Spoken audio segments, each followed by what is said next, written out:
তিনি বলেছেন লাশ-শামসু ইয়ানবাগী লাহা আন তুদরিকাল কামারা ওয়ালাল লাইলু সাবিকুন নাহার ওয়া কুল্লুন ফি ফালাকিন ইয়াসবাহুন।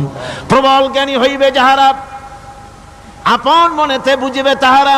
রাত্রি পারে না আগে যাইবার দিনের স্থান করি অধিকার। চন্দ্র বাঁধে না সূর্যের গায়েতে, সূর্য পারে না চন্দ্রকে ধরিতে।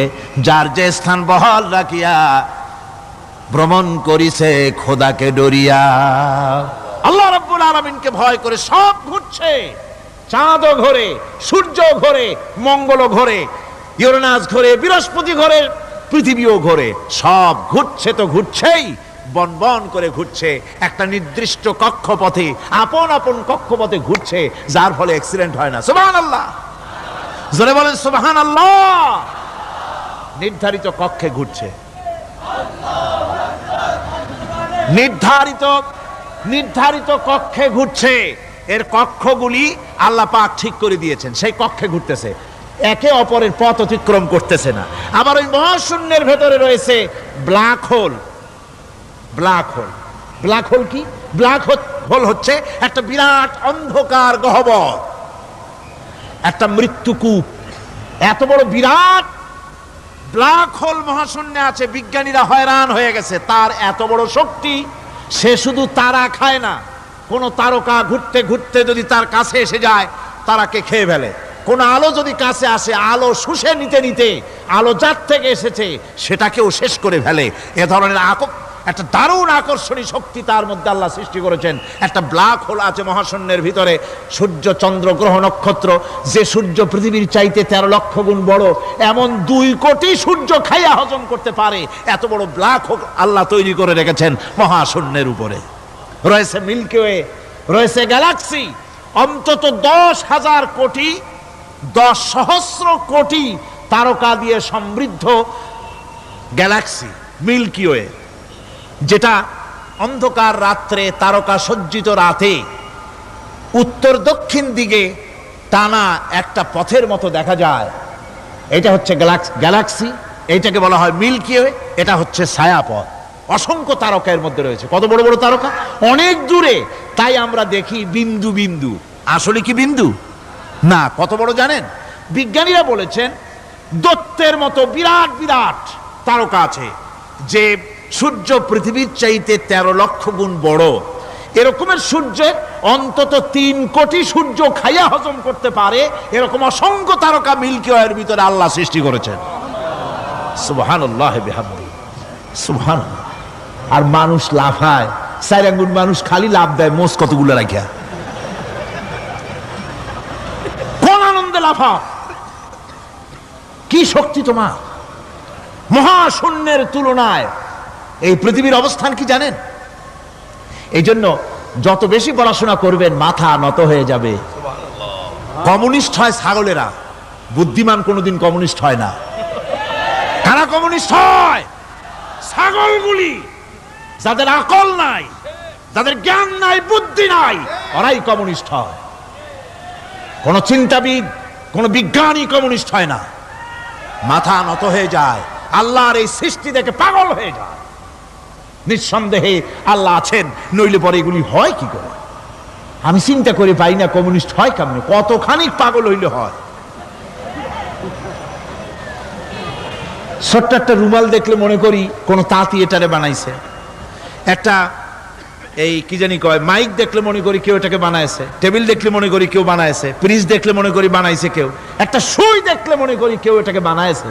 আর এই বিশাল পৃথিবী, ওই বিশাল আকাশ, কমিউনিস্টরা কয় এমনি এমনি হইছে। আমার বন্ধুগণ, মাথা নত হয়ে আসবে চিন্তা করলে কি বিশাল সৃষ্টি আল্লাহ পাকের। এই ছায়াপথ, এই গ্যালাক্সি, এর তুলনায় পৃথিবীর অবস্থান কোথায়? পৃথিবীর অবস্থানটা হচ্ছে, আমার হাতে এটি একটি কলম। এই কলমটা কাগজের উপরে আমি যদি এই নিপটা রাখি, কাগজের ভিতরে নিপে যতটুকুন জায়গা টাচ করবে, মহাশূন্য গ্যালাক্সি মিল্কি ওয়ে, আল্লাহর ওই মহাশূন্যের তুলনায় পৃথিবীর অবস্থান একটা কলমের নিপে যতটুকু জায়গা নেয় এর থেকে বেশি নয়। এই যদি হয় পৃথিবী, তাহলে সেই পৃথিবীর মানুষ আপনি কতটুকু? সলিমুদ্দি বসিরুদ্দি খালি লাফায়। আমার বন্ধুগণ, লাভ কি? লাভের চোটে বলে হ্যান করেঙ্গে ত্যান করেঙ্গে, লাঠি কে আন্দার মুগুর ভরেঙ্গে। কয়দিন পর শোনা যায় শীত হয়ে পড়ছে, কিছু নাই। সুতরাং আল্লাহ পাকের অসীম সৃষ্টি জগৎ, এর সঙ্গে বিজ্ঞানের সংঘর্ষ কম, দুই একটা পয়েন্টে আছে। বাকি সবগুলিতে বিজ্ঞানের আবিষ্কার যত বাড়তেছে, আল্লাহরে চেনা, সৃষ্টি জগৎকে জানা মানুষের জন্য তত সহজ। বিসমিল্লাহির রাহমানির রহিম। আলহামদুলিল্লাহি রাব্বিল আলামিন। সবাই পড়েন। আর কোরআনে কারীমের সর্বপ্রথম একটি পূর্ণাঙ্গ সূরা যেটি, সেই সূরাটির নাম হচ্ছে সূরা ফাতিহা। এর আগে যত সূরা নাজিল হয়েছে রাসূল করিম সাল্লাল্লাহু আলাইহি সাল্লামের কাছে, তা ছিল 10 আয়াত, 20 আয়াত, 30 আয়াত এরকম করে করে। কিন্তু পূর্ণাঙ্গ সূরা হিসাবে হুজুরের কাছে প্রথম যে সূরাটি নাজিল হয়, সেই সূরাটির নাম হচ্ছে সূরা ফাতিহা। আর এই ফাতিহার এটা গ্রন্থের প্রারম্ভিকা হিসাবে রাখা হয়েছে বলে এই সূরাটির নাম হচ্ছে আল ফাতিহা, সূরাতুল ফাতিহা অথবা ফাতিহাতুল কিতাব। যার সাহায্যে কোন জিনিসকে উদ্বোধন করা হয়, শুরু করা হয়, সেটার নাম হচ্ছে ফাতিহা। সূরা ফাতিহার একটা নাম না, বরং এর অনেকগুলি নাম আছে। সূরা ফাতিহার কম বেশি 22টি নাম পাওয়া যায়। আবার তাফসিরে রুহুল মানিতে এর 40টি নাম বলা হয়েছে। সূরা ফাতিহা অত্যন্ত ফজিলতপূর্ণ একটি সূরা, বরকতপূর্ণ সূরা। এই সূরাটির এক নাম হচ্ছে ফাতিহাতুল কিতাব, মানে হচ্ছে কোরআন কুঞ্জিকা, কোরআনের চাবি অথবা কোরআন প্রারম্ভিকা। এটাকে বলা হয়েছে উম্মুল কিতাব, কোরআনের কিতাবের মা। তো মা মানে কোরআন শরীফের পেটে সূরা ফাতিহা হয়েছে তা না। আরবিতে শব্দের অর্থ হচ্ছে কেন্দ্র, সেন্টার, আসল। এই জন্যে মক্কা শরীফকে বলা হয়, কোরআনে কারীম মক্কা শরীফকে বলেছে কি? উম্মুল কোরা, গ্রাম সমূহের মা।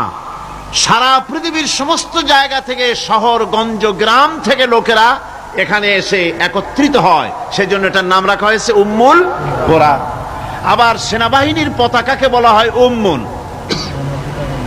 তার মানে হচ্ছে সমস্ত সেনাবাহিনী এই পতাকার ছায়াতলে ঐক্যবদ্ধ হয়, একত্রিত হয়, সেজন্য সেই পতাকার নাম হচ্ছে উম্মুন। অনুরূপভাবে গোটা কোরআনে কারীমের মধ্যে যা কিছু আছে তা সূরা ফাতিহার ভিতরে কেন্দ্রীভূত করা হয়েছে বলে এটার নাম হয়েছে উম্মুল কিতাব। এটার নাম হয়েছে সূরাতুর রাস। রাস শব্দের অর্থ হচ্ছে মগজ। মগজ হচ্ছে মাথার কেন্দ্রস্থল, আর গোটা কোরআনে কারীমের কেন্দ্রস্থল হচ্ছে সূরা ফাতিহা। সূরা ফাতিহার আরেক নাম হচ্ছে সূরাতুল কানজ, অর্থাৎ খনি, খনির সূরা। তার মানে হচ্ছে জ্ঞান বিজ্ঞানের সমস্ত খনি আল্লাহ পাক সূরা ফাতিহার মধ্যে রেখে দিয়েছেন। সুবহানাল্লাহ ওয়া বিহামদিহি। এর আরেকটা নাম হচ্ছে সূরাতুল ওয়াফিয়া, অর্থাৎ পূর্ণত্ব প্রাপ্ত। এই সূরাটি হচ্ছে একমাত্র সূরা যা খণ্ডিত করে পড়া যায় না। কোরআন শরীফের যে কোনো সূরাকে অংশবিশেষ তেলাওয়াত করে নামাজ পড়তে পারেন, অংশবিশেষ পড়তে পারেন, কিন্তু সূরা ফাতিহা হচ্ছে এমন একটি সূরা যে সূরা খণ্ডিত করে পড়া যায় না। পড়তে হলে সবটাই পড়তে হবে, এজন্য এটার নাম হচ্ছে পূর্ণত্ব প্রাপ্ত। এটাকে বলা হয়েছে আসাসুল কোরআন, অর্থাৎ কোরআনের ভিত্তি। 30 পারা কোরআনের পূর্ণাঙ্গ ব্যবস্থা পেশ করা হয়েছে, তার ভিত্তি হচ্ছে সূরা ফাতিহা। এটার নাম হচ্ছে সূরাতুল হামদ, প্রশংসার সূরা। যেহেতু সূরা ফাতিহায় আল্লাহর প্রশংসা দিয়ে ভরা, এই জন্য এটার নাম হচ্ছে সূরাতুল ফাতিহা। এর আরেকটি নাম হচ্ছে সূরাতুশ শুকর, শুকর করা, কৃতজ্ঞতা প্রকাশ করার সূরা। এই সূরাটির মধ্যে মানুষ আল্লাহ পাকের অসীম অনুগ্রহের শুকরিয়া আদায় করে বলে প্রশংসার মাধ্যমে, এই জন্য এটার নাম হয়েছে সূরাতুশ শুকর। সূরাটির না আরেকটি নাম হচ্ছে সূরাতুদ দোয়া। এই সূরাটি একটি দোয়া, একটি প্রার্থনা, আল্লাহ পাকের কাছে প্রার্থনা করা হয়, সেজন্য এটার নাম হচ্ছে সূরাতুদ দোয়া। এর আরেকটি নাম হচ্ছে সূরাতুস সুআল, অর্থাৎ কামনা করার সূরা, আল্লাহর কাছে চাওয়ার সূরা। এই সূরায় অনেক কিছু আছে যা আল্লাহর কাছে চাওয়া হয়। এই সূরাটি এর আরেকটি নাম হচ্ছে সূরাতুশ শিফা, অর্থাৎ প্রতিষেধক, রোগ ব্যাধি ইত্যাদি মুক্ত হওয়ার জন্য। সূরা ফাতিহা আপনারা আল্লাহর ওলিদের কাছে, ওলামাদের কাছে যে যান, পানি নিয়ে, তেল নিয়ে, কালো জিরে নিয়ে, ওনারা যা পড়ে ফু দেন, সেই গোপন কথাটা বলে দেই, সেটা হচ্ছে সূরা ফাতিহা। সূরা ফাতিহা কোন কিতাবে মুফাসসিরিন ইকরাম লিখেছেন, মুহাদ্দিসিনরা লিখেছেন যে দুরারোগ্য ব্যাধি, কোন ওষুধ ভালো হচ্ছে না, প্রতিদিন 40 বার করে সূরা ফাতিহা পড়ে পানিতে দম করে ফজরের পরে 41 দিন যদি এভাবে সেবন করে, সেই দম করা পানি দুরারোগ্য ব্যাধিও আল্লাহ পাক ভালো করে দিবেন। সুবহানাল্লাহ বিহামদি। এটা হচ্ছে সূরাতুশ শিফা। এটাকে বলা হয় সূরাতুস সালাত। নামাজ হবেই না সূরা ফাতিহা ছাড়া, নামাজ সূরা ফাতিহা ছাড়া হবে না। এই জন্য লা সালাতা লিমান লাম ইয়াকরা বিফাতিহাতিল কিতাব, হাদিস শরীফে এসেছে সূরা ফাতিহা ছাড়া নামাজ শুদ্ধ হবে না, নামাজ জায়েজ হবে না। সেই জন্য এটার নাম হচ্ছে সূরাতুস সালাত। কোরআনে কারীমের এই সূরাটি, এটাকে হযরত পীর সাহেব কেবলা একটি আয়াত তেলাওয়াত করে বলেছেন সাবউল মাসানি। এটা হচ্ছে নিত্য পাঠনীয় সপ্তবাক্য, যে 7টি বাক্যকে সব সময় পড়া লাগে। তার মানে হচ্ছে যে ব্যক্তি নামাজ পড়ে 5 ওয়াক্ত, 24 ঘন্টার ভিতরে সূরা ফাতিহা একেবারে কম করেও যদি হয়, তাহলে 40 বার এই সূরা 24 ঘন্টায় নামাজি ব্যক্তিকে পড়তে হয়। এই জন্য সবসময় পাঠনীয় এই সূরাটি। সূরাটি মোট অক্ষর সংখ্যা হচ্ছে 113, শব্দ সংখ্যা হচ্ছে 25টি। এটি হচ্ছে সূরা ফাতিহা। একটি রুকু, 7টি আয়াত। নাজিলের অবতীর্ণ হওয়ার স্থান হচ্ছে মক্কা আল মুকাররমা। রাসূল করিম সাল্লাল্লাহু আলাইহি ওয়াসাল্লামের মক্কি জিন্দেগিতে সূরাটি অবতীর্ণ হয়। শুরু হচ্ছে সূরা ফাতিহা। আলহামদুলিল্লাহি রাব্বিল আলামিন। সূরা ফাতিহা আমি বলি এটি যেন একটি অভিনন্দন পত্র। এটি কি? অভিনন্দন পত্র।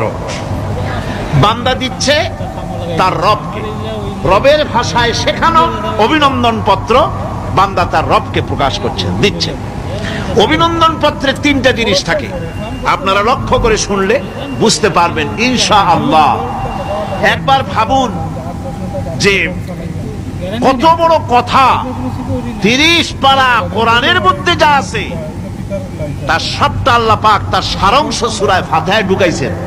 তাহলে এটা জিনিসটা কি, এটা বুঝতে হবে, এবং সেই ধরনের অন্তর নিয়ে, মন নিয়ে বসতে হবে আর বুঝতে চেষ্টা করতে হবে। আমি ধীরে ধীরে আপনাদের সামনে পেশ করব ইনশাআল্লাহ, বিইজনিল্লাহ, বিমাশিয়াতিল্লাহ, বিফদলিল্লাহ। সূরা ফাতিহার মধ্যে আমি বলেছি এটা একটি অভিনন্দন পত্রের মতো। কিরকম? অভিনন্দন পত্রে 3টা জিনিস থাকে। কয়টা জিনিস থাকে? 3টা। প্রথমে থাকে প্রশংসা। অভিনন্দন পত্রে প্রথমে কি থাকে? প্রশংসা। 2 নম্বরে থাকে পরিচয়। 3 নম্বরে থাকে দাবি। 3 নম্বরে থাকে দাবি। প্রথমেই দাবি করা হয় না, এটা ঠিক না। প্রথমেই প্রশংসা।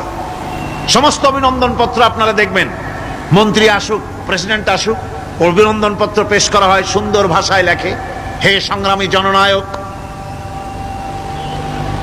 গরিবের বন্ধু, দিবানিশি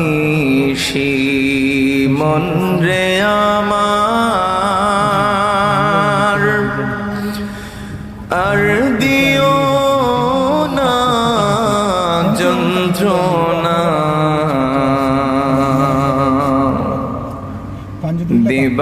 দিবানিশি মন রে আমার আর দিও না যন্ত্রণা ধনে যদি হতাম ধনী যেতাম সোনার মদিনা আল্লাহুম্মা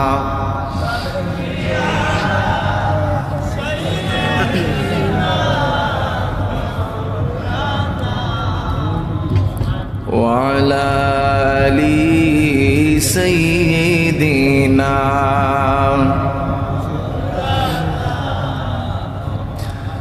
এই দুনিয়ায় সবই থাকবে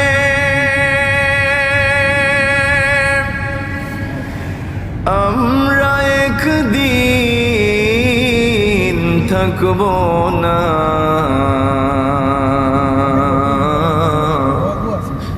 সবাই মোদের ভুলে যাবে দয়াল নবী গো আপনি ভুলবেন না আল্লাহুম্মা সাল্লি আলা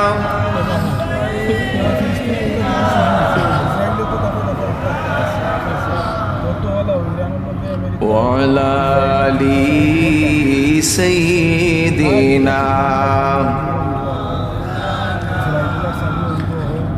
সবাই একটু মহব্বতে জোরে সুরে বলুন আল্লাহ আল্লাহ আল্লাহু